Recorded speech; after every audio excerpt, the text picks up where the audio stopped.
Hey there. So next in section 13.2, we're going to start talking about the F distribution that's going to allow us to do hypothesis tests with a one-way analysis of variance. Let's get into it. Okay, the F distribution and F ratio. So new type of distribution, we've studied all kinds of distributions so far. We did the normal distribution, we did a standard normal with z-scores, we did a t distribution, we did a chi-square distribution, and so this is the last type of distribution that we're going to talk about in this course. The F distribution, also known as Snendicor's F distribution or the Fisher-Snendicore distribution, is a continuous statistical distribution which arises in the testing of whether two observed samples have the same variance. Okay, so a lot of comparing different variances, and that's going to be somewhat in the way that we're going to be comparing several different samples and whether or not their means are varying. Okay, so something like that. And we're going to have some calculations that we're going to perform that really start talking about the variation in the means of different samples all side by side. So really interesting formulas and really interesting uses of technology that we're going to be using in this chapter. The F distribution is derived from the student's T distribution. And so the values of the F distribution are squares of the corresponding values of the T distribution. And we're not going to get way deep into like proving all of that. We're pretty much just going to talk about how the F distribution is shaped and how to calculate an F test statistic, F critical values. One-way ANOVA expands the t-test for comparing more than two groups. The scope of the derivation, like I said, is beyond the level of this course, so we're not going to actually like prove the formulas or anything. I'm just going to show you how we develop an F test statistic.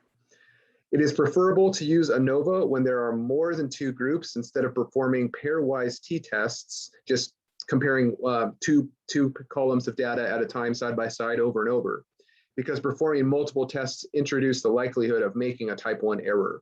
So we're going to use analysis of variance when we have multiple columns of data that we want to treat as independent samples, and we want to compare how do the means vary from each other. Do they vary at all?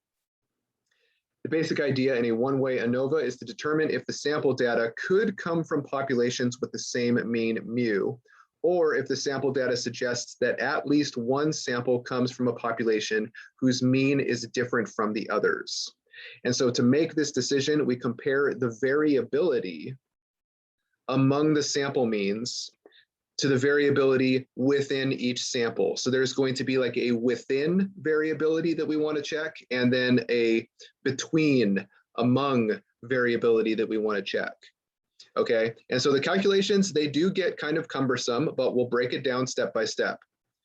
We call the variability among the sample means the between sample variability, and the variability of each individual sample the within sample variability.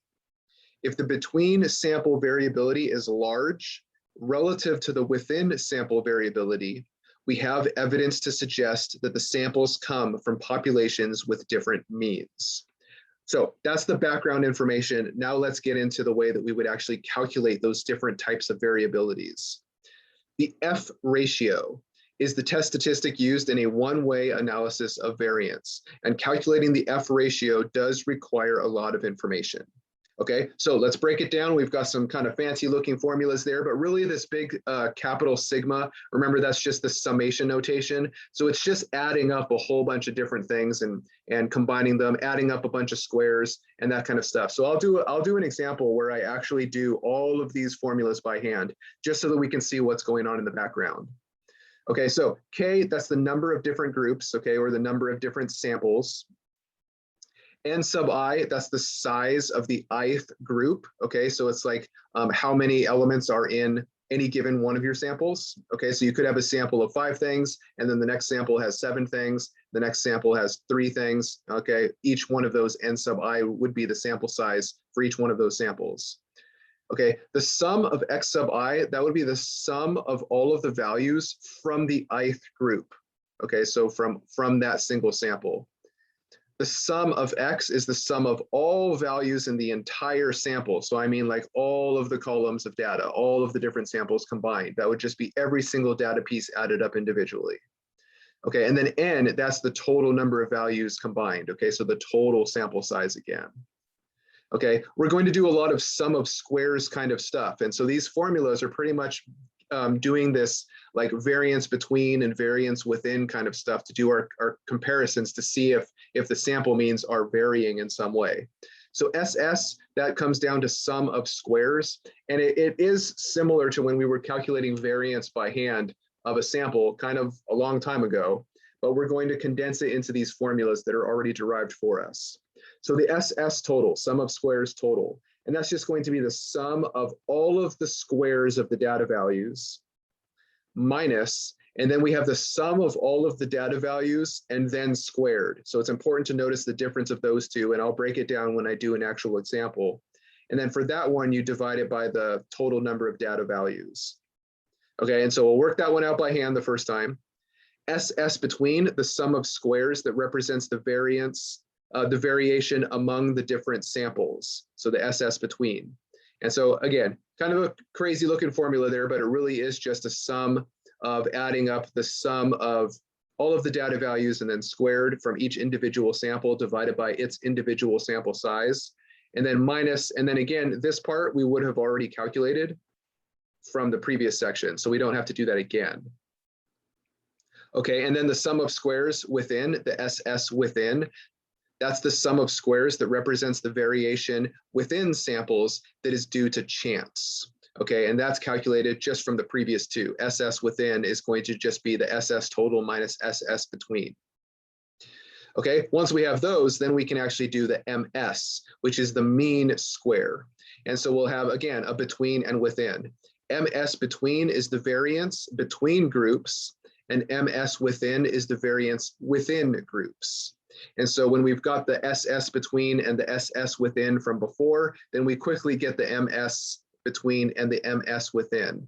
And so the MS between is that SS between divided by degrees of freedom between. And the degrees of freedom between is just going to be K minus 1. So that's the number of separate samples minus 1. Okay. And then for the MS within, that's just going to be the SS within divided by degrees of freedom within. And that's going to be the number of items in your entire sample size minus the number of samples. Okay, and again, we're going to get into that. I'll do all of the breakdown for all of the different examples. Okay, we're going to calculate this by hand the first time. Okay, once we have all of that, which is really kind of just like finding a whole bunch of different types of variances. And if you remember back in the beginning of the course, it does take a lot of steps to actually calculate the variance or the standard deviation of a data set by hand. So that's kind of what we're doing. We're finding this between variance and this within variance by hand with all of these formulas. And once we have all of that, the F ratio or the F statistic is then given by, and it's just the MS between divided by the MS within. Okay, and that is going to be our F ratio. That's going to be our test statistic for when we do our hypothesis testing with analysis of variance.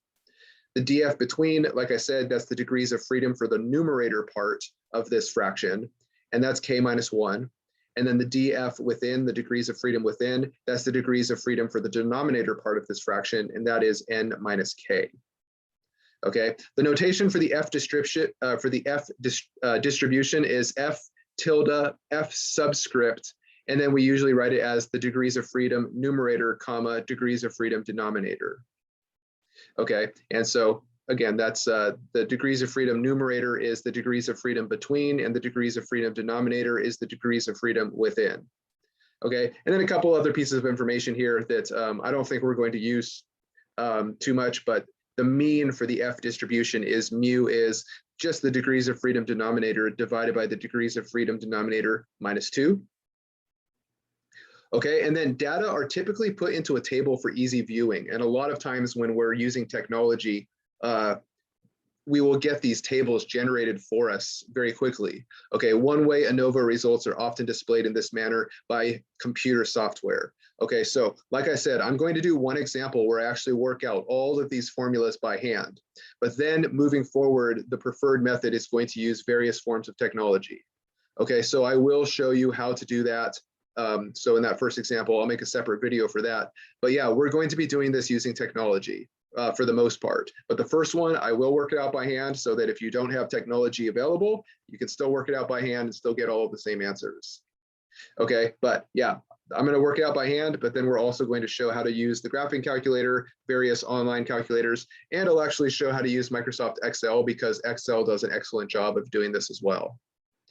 Okay, so I'll make a separate video to pick up on example 1, and we're actually going to do this all by hand and then confirm our answers using technology. So stick around for that.